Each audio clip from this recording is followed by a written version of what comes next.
Bonsoir à tous. J'espère que vous allez bien.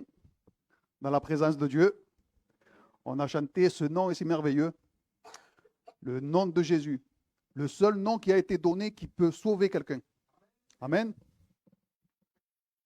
Attendez 2 secondes, je me mets en place parce que j'étais, vous savez, je fais tout en même temps. Piano ici, donc il faut me laisser le temps.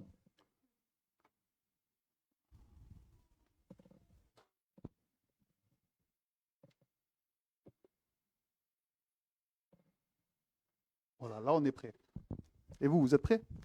Vous êtes prêts à plonger ou quoi? Ouais. J'aimerais prier un moment. Hein? Seigneur, ce soir, ta parole va être ouverte, Seigneur. Elle va être enseignée. Et nous avons tous besoin de toi, Seigneur. Oui, nous clamons pour ta présence, nous clamons pour ton esprit. Nous clamons pour ta puissance, Seigneur. Oui, je veux te demander pour le peuple, mais je veux te demander aussi pour moi. Je ne peux rien faire sans toi, Seigneur. Et le peuple ne peut rien faire sans toi non plus. Que tu puisses donner des oreilles, que tu puisses donner des yeux, que tu puisses donner, Seigneur, relever. Seigneur, et remplir de zèle les personnes, Seigneur. Oui, bénir les personnes, car tu es un Dieu miséricordieux, un Dieu si merveilleux, un Dieu plein de miséricorde, Seigneur. Seigneur, nous clamons vers toi, Seigneur, et nous savons que tu es là avec nous. Père, parce que nous clamons dans le nom de Jésus, et tout ce que nous disons dans le nom de Jésus lui est accordé. Merci, Père. Amen.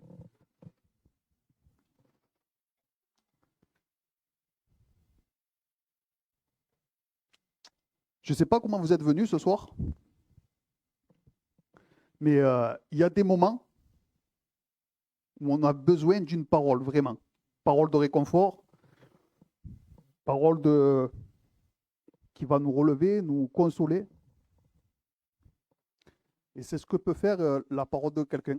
La parole de quelqu'un, elle peut consoler quelqu'un qui souffre. Elle peut faire du bien. Mais une parole peut faire du mal aussi. Elle peut briser des relations. Elle peut même créer des guerres.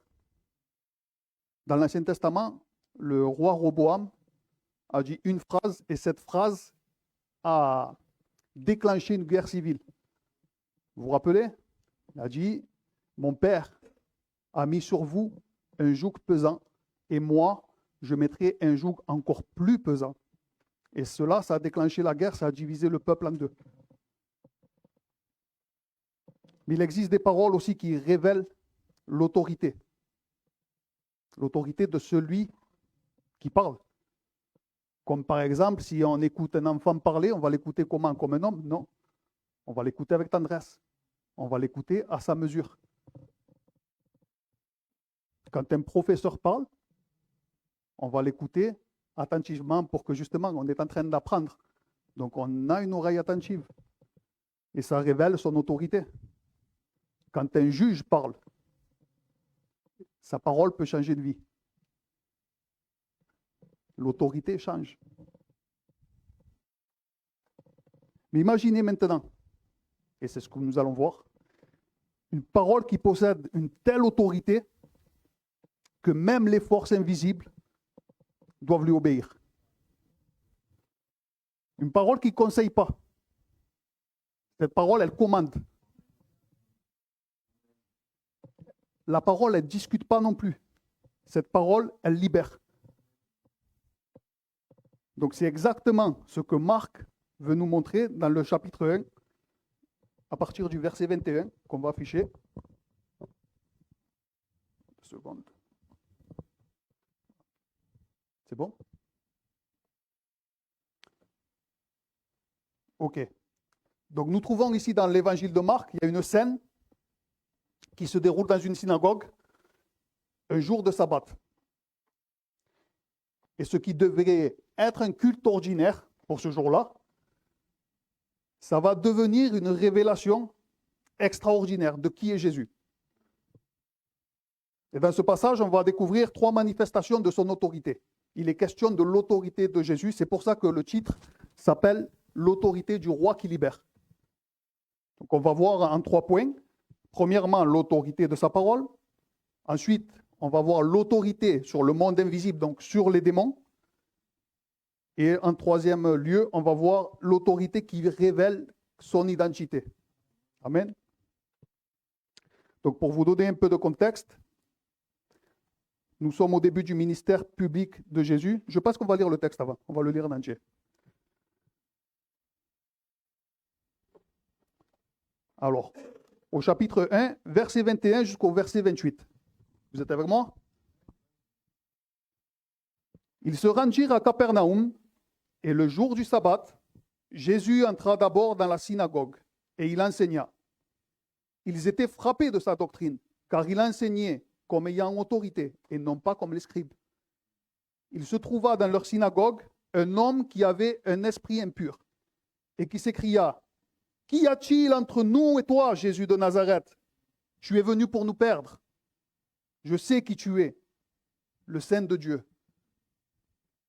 Jésus le menaça, disant, « Tais-toi et sors de cet homme. » Et l'esprit impur sortit de cet homme, en l'agitant avec violence et en poussant un grand cri. Tous furent saisis de stupéfaction, de sorte qu'ils se demandaient les uns aux autres, « Qu'est-ce que ceci? Une nouvelle doctrine? Il commande avec autorité même aux esprits impurs, et ils lui obéissent. » Et sa renommée se répandit aussitôt dans tous les lieux environnants de la Galilée. Donc on se trouve au début du ministère public de Jésus. Et attendez une seconde, je me remets bien. Oui, il vient donc d'appeler ses disciples au chapitre précédent. Donc les disciples, c'est Simon-Pierre, André, Jacques et Jean.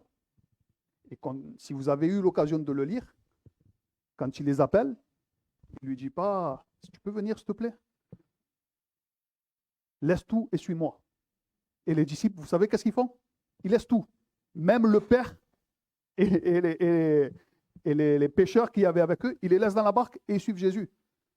C'est vraiment, déjà, Marc, il veut nous montrer par là que la parole de Jésus a une autorité sans égale. Et puis ils arrivent, le petit groupe arrive à Capernaum, et Capernaum deviendra le centre du ministère de Jésus quand il est en Galilée. Et ce jour-là, c'est le jour du sabbat. Donc on lit les premiers versets. Ils se rendirent à Capernaum, et le jour du sabbat, Jésus entra d'abord dans la synagogue et il enseigna. Ok? On se dit, mais comment ça? Jésus entre dans une synagogue et il enseigne comme ça, direct? Pour savoir, pour avoir vraiment qu'est-ce qui se passe ici, il faut que je vous donne la définition ou comment se passait à l'époque le culte dans la synagogue. Donc la synagogue, déjà, c'est une assemblée que les Juifs formaient. Donc c'était à la période de Esdras et Néhémie. Ils étaient en déportation à Babylone et le temple a été détruit. Donc ils n'avaient plus de temple pour prier, pour lire la parole. Donc ils se rassemblaient entre eux. Et qu'est-ce qui se passait? Eh bien, à peu près pareil que ce qu'on fait ici. Il y avait une lecture de la parole, des prières. Donc plus précisément, il y avait prière, lecture de la loi, donc des 5 livres du Pentateuque, lecture des prophètes, une explication comme une prédication. Voilà. Et c'était le chef de la synagogue qui désignait quelqu'un, le leader de la synagogue, désignait quelqu'un dans la salle qui était capable d'enseigner, bien sûr, qui était connu pour l'enseignement. Il le désignait et la personne enseignait. Ce jour-là, la providence de Dieu a fait que le leader de cette synagogue dit à Jésus, « Vas-y Jésus, tu es maître, explique-nous la parole. »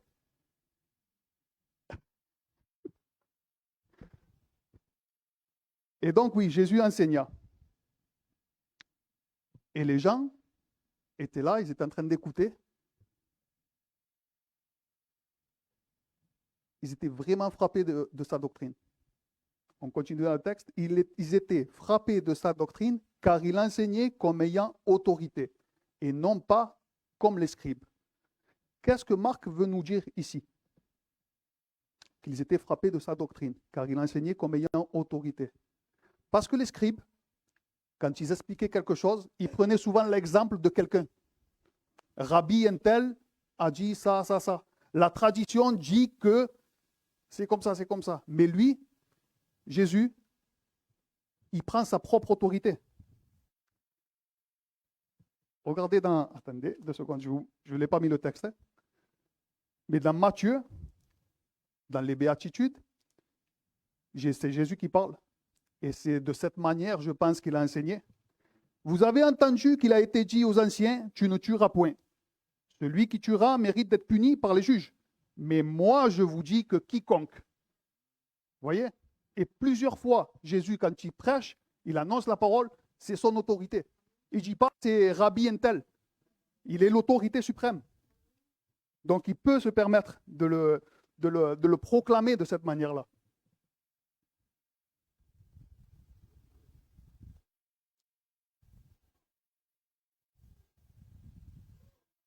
Il parle autrement. Il ne parle pas comme les scribes. Il ne parle pas comme un commentateur. Il est l'auteur de la vérité et sa parole porte l'autorité même de Dieu. Et donc on vient à se poser une question personnelle pour nous. Nous qui écoutons les paroles de Jésus, le vendredi, le dimanche. Comment on écoute la parole de Jésus? Comme un simple conseil spirituel ou comme l'autorité suprême de notre vie? C'est ce que ça doit être en vérité. Parce que si on reconnaît que Jésus est l'autorité suprême, on devrait écouter minutieusement tout ce qu'il dit et le mettre en pratique. Quand ça me vient ça à l'esprit, mais s'il y a un policier qui vous dit de payer tant parce que vous avez commis une amende, l'autorité va vous faire que vous allez le faire et vous allez payer. Jésus, il te donne sa parole, il a le droit de te commander et toi, tu n'obéis pas. Tu comprends comment il faut qu'on écoute la parole de Dieu? La parole de Jésus, comment on doit l'écouter? Beaucoup des gens, sûrement dans la salle, ils aiment quand Jésus dit « Venez à moi ». Et c'est vrai. C'est vrai que Jésus nous dit ça. « Venez à moi, vous tous qui êtes chargés, je vous donnerai du repos ». Mais combien c'est plus difficile quand Jésus dit « Repentez-vous ». Que celui qui veut me suivre se charge de sa croix, se renie à lui-même. La vraie foi, elle ne sélectionne pas les paroles de Jésus. Ce n'est pas comme un buffet où on peut prendre chaque chose qu'on veut. Non. La parole de Jésus, c'est la parole d'autorité. Il est le Dieu fait chair. Donc on retourne dans le texte. L'assemblée, déjà, elle est profondément impressionnée par ce qu'elles voient. Elles n'ont pas l'habitude de voir ça.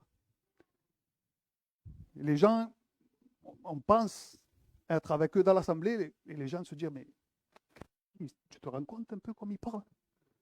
On n'a jamais vu ça de notre vie. Et c'est clairement ce que Marc veut nous dire. Mais alors que les gens ils sont impressionnés, il va se passer quelque chose d'autre. Un homme dans la synagogue se met soudain à crier. Et dans le verset 23, Marc nous dit qu'il se trouva dans leur synagogue un homme qui avait un esprit impur et qui s'écria. L'homme prend l'attention de tout le monde. Tout le monde regarde cet homme-là en train de crier. Et ça me fait penser, je suis désolé, mais je suis obligé d'en parler. Dans les anciennes églises où on allait, la parole, elle était diminuée ou diluée par ces choses-là. Parce qu'il y avait des personnes qui se mettaient à crier, hop, ça prenait l'attention de tout le monde, et tout le monde regardait, et tout le monde attendait après ça. Comme si cette personne-là, ou on va dire cet esprit impur, allait prendre l'autorité sur la parole. C'est par cette expérience qu'on est passé, beaucoup d'entre nous. Et c'est vrai que c'est frappant. Quand on voit une personne qui agit de cette manière, C'est frappant, c'est vraiment frappant. Et l'esprit impur dit, qu'y a-t-il entre nous et toi, Jésus de Nazareth? Tu es venu pour nous perdre. Je sais qui tu es, le Saint de Dieu. Ce démon se présente devant Jésus. Il connaît. Il sait qui il est. Il connaît le Dieu trinitaire. Il sait qu'il est la deuxième personne de la Trinité. Il le sait. Et il sait qu'ils sont voués à la perdition. Donc, quand il se présente devant lui, il dit, tu es venu pour nous perdre. Ce n'est pas une question qu'il fait. Si vous voyez le texte, il n'y a pas d'interrogation. Il dit, tu es venu pour nous perdre. Ça y est, c'est l'heure. Tu es le Saint de Dieu. Et regardez dans le texte comme c'est impressionnant le contraste qu'il y a entre les gens qui se disent, mais qu'est-ce que c'est ça? Qu'est-ce que c'est cette doctrine? Il parle avec autorité et ce démon qui sait carrément qui il est. Il sait qu'il est saint, il sait qu'il est envoyé par Dieu et il sait qu'il est venu détruire leur royaume. Jésus, quand il vient sur la terre, bien sûr, il y a ce message d'amour, mais il vient affronter les ténèbres. Il vient, et avec Roséite, on en parlait. Comment il dit le verset là? Les portes ne prévaudront pas contre l'Église. Jésus, quand il vient s'affronter à une porte, à des portes, les portes des ténèbres sur la terre. L'Église, ce n'est pas une porte qui défend. C'est elle qui attaque. La porte, c'est les ténèbres. Et quand il vient, et les démons viennent se prosterner devant lui. Ils viennent vers lui et ils savent qu'ils sont voués à la perdition. Et regardez comment Jésus lui répond. Et je vais parler un petit peu sur notre petit passage qu'on a fait avant de venir ici, avant de connaître le vrai Dieu. Jésus le menaça, verset 25, disant, « Tais-toi et sors de cet homme, en l'agitant avec violence et en poussant un grand cri. » Pas de rituel, aucune formule magique, pas de l'épée de l'esprit à couper le démon en deux, pas ça, non. Je suis obligé de parler de ça. Et celui-là qui m'écoute dans les réseaux, s'il se reconnaît, repens-toi mon frère, vraiment. Juste une parole d'autorité. Juste, tais-toi et sors de cet homme. Et le démon part. J'ai envie de dire un truc là-dessus aussi, sur le tais-toi de Jésus. Pourquoi Jésus ne veut pas que les démons révèlent qui il est? Est-ce que vous êtes posé la question déjà sur ça? À chaque démon, il lui dit, tais-toi, ne parle pas. Et Paul, et je crois que c'est un des disciples avec lui, Paul, une adivinatrice les suit, elle est possédée d'un démon, et elle est en train de dire des choses vraies sur eux. Elle est en train de dire, ceux-là, c'est des hommes de Dieu, écoutez-les. Et Paul, qu'est-ce qu'il fait? Il se retourne, il dit, esprit impur, sors de là. Pourquoi ils ne veulent pas que les démons révèlent qui ils sont? Jésus ne veut pas que les démons révèlent la lumière en vrai. Parce que ce n'est pas par les ténèbres que la lumière doit être révélée. Les ténèbres, c'est des mensonges. Combien dans les églises attendent? Et les possédés, il n'y en a pas des possédés chez vous? Comme si c'était ça qui allait révéler la lumière. Mais non. Ce qui révèle Jésus, c'est la parole de Dieu. Et c'est Jésus qui se révèle tout seul. Alors oui, je le redis, mon frère, si tu écoutes, s'il te plaît, repens-toi. Vraiment. Jésus, c'est le roi du royaume de Dieu. Et quand le roi parle, les démons obéissent. Bien sûr que ce passage nous rappelle une vérité. Le diable est réel. Le monde spirituel, il existe. Beaucoup peuvent témoigner ici de cela. Mais j'ai envie de dire que Christ est infiniment plus puissant. Tout simplement, sans crier, parce que c'est la vérité.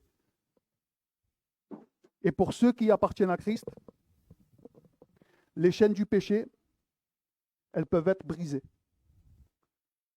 Les vies peuvent être transformées. Nous en voyons le témoignage ici. Les captifs peuvent être libérés. Vous savez pourquoi? Parce que Jésus possède autorité. Amen. Donc imaginez, après ça, le silence dans la synagogue. Après que le démon soit expulsé. Maintenant, tout est calme. À une seule parole, Jésus a libéré cet homme. Il n'est pas parlé de cet homme dans autre part. On ne sait pas qu'est-ce qu'il est devenu. Pourquoi? Parce que ce n'est pas le centre, ce n'est pas ce que Marc veut nous montrer. Marc ne veut pas en posséder. Il veut nous montrer qui est Jésus et quelle autorité il a. Donc oui, à ce moment-là, toute l'assemblée comprend ce qu'elle vient de voir n'est pas simplement un miracle. C'est une révélation. On le voit au verset 27. Tous furent saisis de stupéfaction. Ils étaient choqués. De sorte qu'ils se demandaient les uns aux autres, qu'est-ce que ceci? Une nouvelle doctrine? Il commande avec autorité même aux esprits impurs et ils lui obéissent. Donc ils voient deux choses. Une parole avec autorité et une puissance sur les démons. Comment ils chassaient les démons à l'époque? Ou comment les rituels se passaient? Alors ils prenaient des herbes, ils les écrasaient, ils les brûlaient et ils faisaient des incantations. Tout ça avec la Torah, bien sûr, mais c'était que des échecs. En fait, ils n'étaient pas capables de savoir si la personne elle était libérée ou pas. Et là, de voir ça, ça a été un choc pour eux. Une parole et le démon obéit? C'est pas possible. Qui est cet homme? Qui est cet homme? Cet homme, c'est Jésus, Christ de Nazareth, le Dieu fait chair. On le sait parce qu'on a la révélation.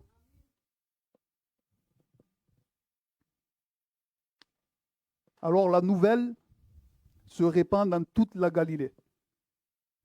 Verset 28. Et sa renommée se répandit aussitôt dans tous les lieux environnant la Galilée. Marc, il veut qu'on comprenne quelque chose. Il veut qu'on comprenne qui est Jésus et son identité. Il est le Saint de Dieu. Il est le Messie promis.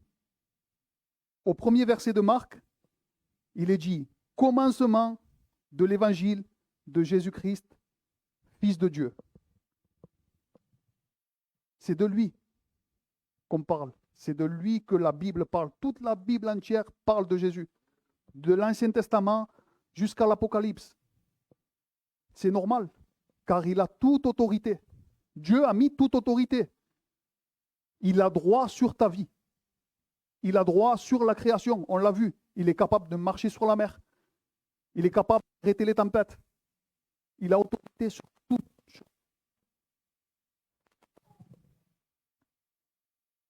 Donc oui, chaque personne doit répondre à une question qui est très importante et qui est primordiale. Et que de cette question dépendra toute ta vie. Qui est Jésus pour moi? Qui est ce Jésus? C'est un personnage historique ou un prophète, comme certains disent, ou réellement Jésus a l'autorité et donc il est le Seigneur de ma vie. C'est de ça que dépend ta vie. Si Jésus a autorité sur toutes les choses et que toi tu es en train de vivre sous son autorité, que tu veux ou que tu ne veux pas, comme si rien, tu crois que ça va être anodin? Tu crois qu'un jour on ne va pas te demander des comptes pour ça? Si on te demande des comptes pour un excès de vitesse à 1 km/h de plus, imagine-toi l'autorité suprême. Ce texte, ce n'est pas simplement un récit historique. Ce n'est pas que Marc nous raconte cette scène seulement pour nous informer de ce qui s'est passé à Capernaum. Il nous raconte cette scène pour nous amener à une question personnelle. Comment allons-nous répondre à l'autorité de Jésus? En tant que chrétien et en tant que non-croyant aussi. Mon frère, ma soeur, toi qui es chrétien, notre Sauveur possède toute autorité. Il faut qu'on lui fasse confiance. Sa parole est prêchée jour après jour ici. Le vendredi, le dimanche, on parle de la grâce de Dieu. On parle de son autorité. On parle de sa miséricorde, de sa bonté, de sa justice. Il faut qu'on lui fasse confiance. Vraiment, je vous invite. Et moi aussi, j'ai besoin de faire confiance plus. Ce n'est pas parce que je vous prêche que je suis exempt de ça. Je suis exactement pareil que vous. Donc oui, on peut combattre le péché. Il nous a rendus capables. On parlait avec David tout à l'heure. Il nous a rendus capables. Il nous a rendus capables de dire « tais-toi au péché ». Vraiment, c'est qu'on ne le croit pas. C'est qu'on ne lui laisse pas l'autorité. Donc oui, proclamons son autorité de partout, aux gens qui nous entourent. Et premièrement à nous-mêmes. Vraiment, on a besoin de comprendre et de s'approcher et de laisser son autorité agir dans notre vie. Et toi qui entends ce message peut-être pour la première fois, tu peux connaître beaucoup de choses sur Jésus. Tu peux même aimer ce que tu entends. Mais comme ce texte nous le dit, les démons savent aussi. Les démons, ils savent qui il est. Ils savent qu'il est le Saint de Dieu, mais ça ne le sauve pas. La Bible dit que nous sommes pécheurs. Depuis que notre premier parent Adam a chuté, nous avons chuté tous avec lui. Tous. Nous sommes tous pécheurs de cette manière. Et ce qui nous sépare de Dieu, c'est notre péché. Donc notre péché, c'est notre incrédulité. Clairement, c'est l'incrédulité et l'orgueil. L'orgueil fait que tu ne veux pas de Dieu et l'incrédulité fait que tu ne veux pas de Dieu. Et nous sommes tous de cette manière-là. Mais Jésus, il est venu pour les pécheurs. Donc si tu es pécheur, tu es qualifié pour être sauvé. Et la bonne nouvelle, c'est que lui, devant le trône de Dieu, a vécu une vie parfaite. Ce que toi, tu ne peux pas faire. Qu'est-ce qu'exige la loi de Dieu pour les hommes? Qu'ils vivent parfaitement, de leur naissance jusqu'à leur mort. Si tu as menti une fois, tu as tout transgressé. Donc tu ne peux pas te présenter comme ça. Il n'y a rien d'impur qui rentrera dans le ciel. Dieu, il a une miséricorde, mais il ne peut pas laisser le péché impuni. Il ne peut pas. Ça va en contre de sa justice. Ça ne peut pas marcher. Donc, qu'est-ce qu'il fait? Il envoie son fils, il vit une vie parfaite de sa naissance jusqu'à sa mort pour que toi, tu crois en lui et tu sois sauvé. Il n'y a que lui qui rentre dans le ciel. Mais si toi, tu es en lui, tu peux rentrer avec lui. Et c'est ce que tu as besoin ce soir. Ce soir, tu as besoin du Sauveur. Il est mort sur la croix pour porter notre condamnation à nous. Et il est ressuscité. La preuve qu'il était sans péché. C'est la preuve que toi, tu peux être justifié aussi. Donc aujourd'hui, Dieu t'appelle. Dieu t'appelle à te repentir et à croire en Jésus. Il t'appelle à te soumettre à son autorité. Oui, pour toi qui es chrétien aussi. Nous soumettre tous à son autorité. Et toi qui n'es pas chrétien, si tu viens à Christ avec foi, tu recevras le pardon. Tu recevras une nouvelle vie. Tu recevras la vie éternelle.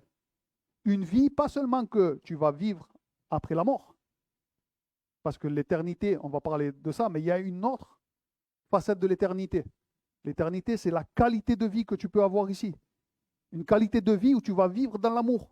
Où quelqu'un va te faire du mal, eh bien, tu vas avoir le cœur de le pardonner. Où quelqu'un va te persécuter, tu vas le pardonner quand même. C'est cette qualité de vie-là que Dieu veut. Et pour chacun de nous. Et c'est pour notre bien. Parce que combien c'est mauvais d'avoir quelque chose dans le cœur et que ça nous ronge. Mais Dieu ne veut pas qu'on soit comme ça. Il veut notre bonheur. C'est un Dieu d'amour, un Dieu de miséricorde. C'est un Dieu qui veut que tu vives bien. Donc j'ai fini, les frères. Dans cette synagogue à Capernaum, les gens, ils ont vu 3 choses extraordinaires. Ils ont vu la parole de Jésus, une parole avec autorité. Ils ont vu un démon chassé complètement, une personne qui a été libérée complètement. Et surtout le plus important, la révélation du Messie. Jésus n'est pas simplement un enseignant. Ce n'est pas un modèle non plus. Beaucoup disent, les témoins de Jéhovah disent que c'est un modèle. Il est vrai qu'il est un modèle pour nous, mais c'est un sauveur. Il est le sauveur du monde. Il est le sauveur de ta vie. Il est le roi qui possède toute autorité. Et la seule réponse appropriée est la repentance et la foi pour vivre dans la soumission à Christ. Amen. On prie.